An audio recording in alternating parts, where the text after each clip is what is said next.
So ಇವಾಗ ನೀವು ನೋಡಿದ್ರಿ ಆ ಲಕ್ಕಿ 1 to 5 ಯಾರು ಅಂತ. ಇವಾಗ 6 to 10 ಯಾರ್ದು ಬರುತ್ತೆ ಬನ್ನಿ ನೋಡೋಣ.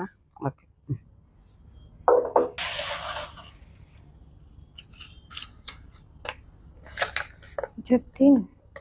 ಜತಿನ್ ನಾಗ್ಪಾಲ್ 6th.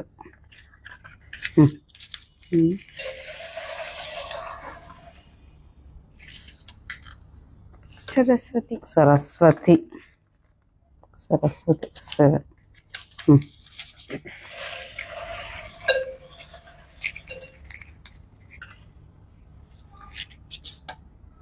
ಶ್ರುತಿ ಟಿ 8.